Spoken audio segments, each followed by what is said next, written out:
husband.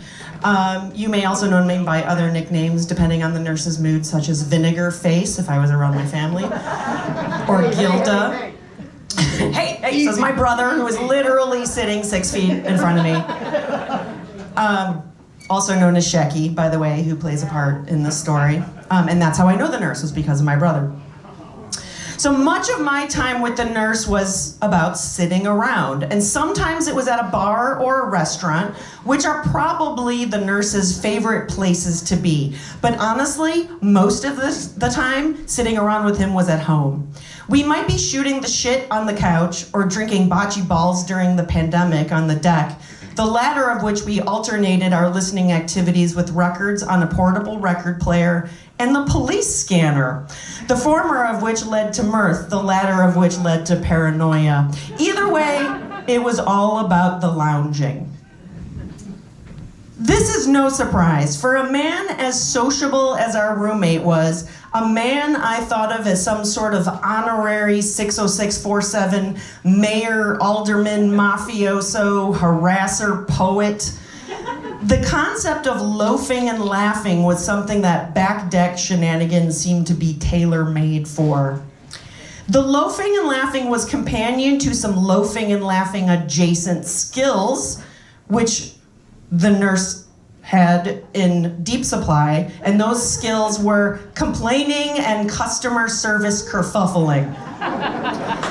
He took those skills to a whole new level, such that when he passed and we were told that they found his phone next to him in New Orleans, Mapito and I immediately knew that he died doing what he loved, going out of the world the way he lived, that is screaming into his phone at T-Mobile. The nurse shared with Mapito and I, known collectively as the Muppets, or in tandem with our diet-restricted friends, the Potato Gang, that his retirement plan was to scream at customer service to get the things he'd need.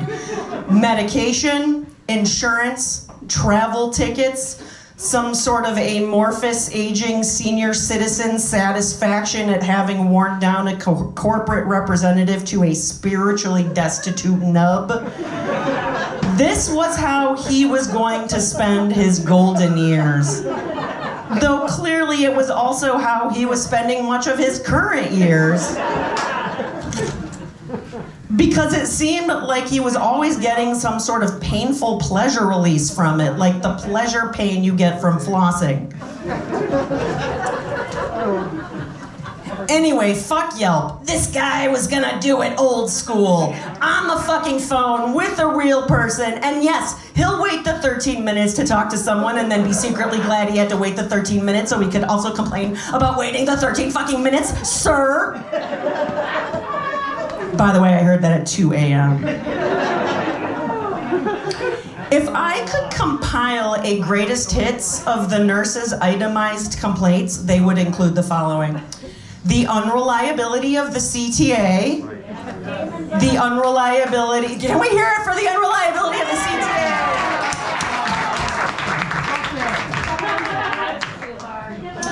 The unreliability of drugstores to approve his meds when he lost his wallet in places like a houseplant in a New Orleans hotel. Or the smell of the Chicago River, the latter of which he described as smelling of feces, fish, and a mound of hot tampons in the sun. In 2020, the nurse was home more, for obvious reasons. There were times that we'd both be sitting quietly doing our own thing, not even talking. I might be reading or writing, and he'd be goofing with his phone, and occasionally he'd quack burp burp at me the way that I know he did with his friends' kids. And what it said to me was, still here, I'm still here, you're still here, we're both still here, I acknowledge you and me and us and our friendship and our family-ship.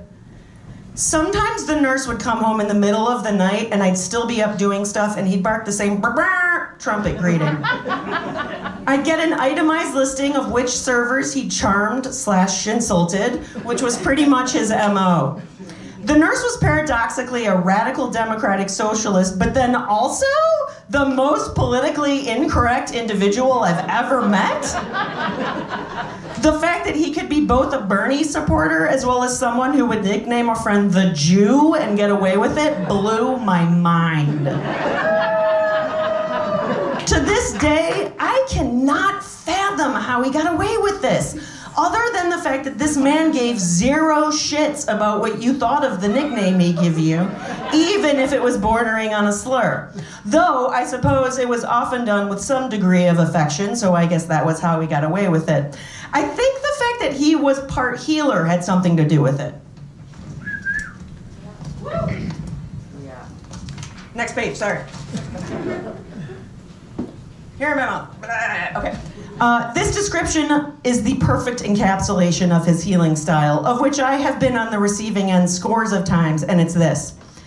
If you have a neck pain or a headache, he would forcefully grab you by the skin between your shoulders. I love that someone's laughing, they know exactly what I'm talking about. Also pinch the skin between your thumb and index finger, and then to release tension, command you to, quote, this is the exact quote, hang your head in shame like you've disappointed your family.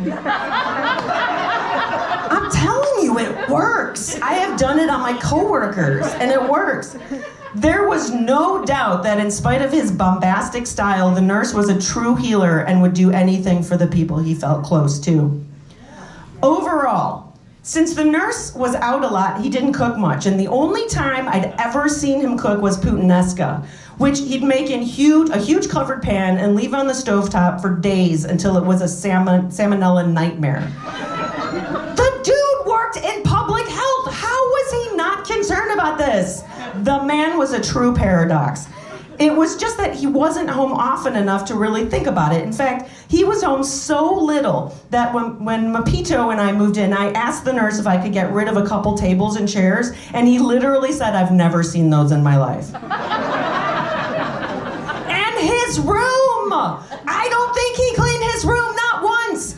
To this day, I don't know if this was due to laziness, being overwhelmed, or just the fact that the nurse was always, as my dad would say, gallivanting about town carte blanche. Am I right about that, Shecky? Yes, okay. Which, props to my dad, was actually a perfect description for the nurse's off-site lounging / laughing / loafing activities. It didn't help that the nurse had some definite hoarder tendencies, which I think is best described by this anecdote. One time when Shecky was coming to town, the nurse told him he could stay in his room while he himself was out of town, and I sent Shecky a video tour of the nurse's room.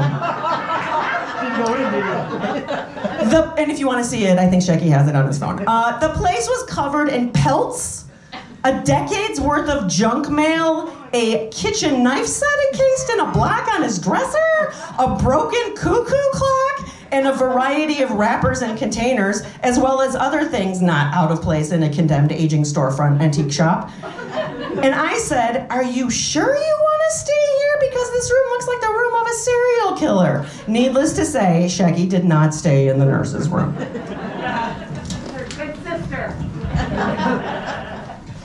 When the nurse passed, I joked that his obit should say that he is survived by 2 damaged phones and many pelts from the local tannery.